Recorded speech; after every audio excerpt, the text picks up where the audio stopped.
yes, the soul of America. Winning it for the generous among us, not the selfish. Winning it for workers who keep this country going, not just the privileged few at the top. Winning it for those communities who have known the injustice of a knee on the neck. All the young people who have known only America being rising inequity and shrinking opportunity. They deserve the experience of America's promise. They deserve to experience it in full. You know, no generation ever knows what history will ask of it. All we can ever know is whether we're ready when that moment arrives.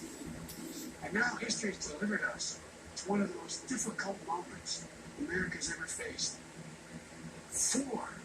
Four historic crises, all at the same time.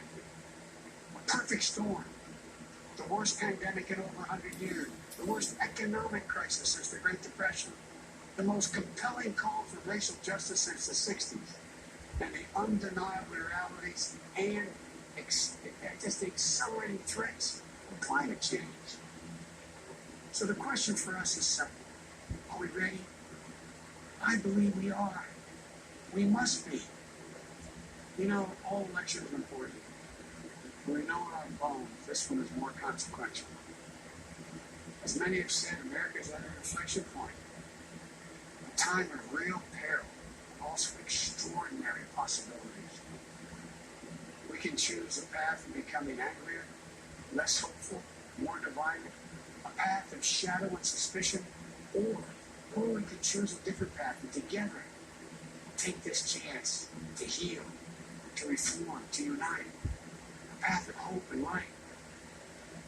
This is a life-changing election. This will determine what America is going to look like for a long, long time. Character is on the ballot. Compassion is on the ballot. Decency, science, democracy, they're all on the ballot. Who we are as a nation, what we stand for, most importantly, who we want to be, that's all on the ballot.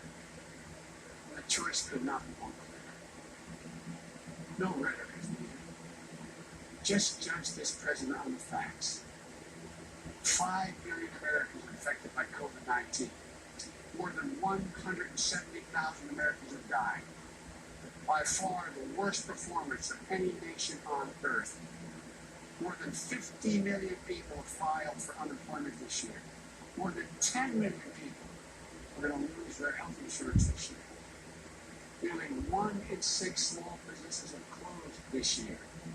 And this president, if he's reelected, you know what will happen. Cases and deaths will remain far too high. More mom and pop businesses will close their doors, and this time for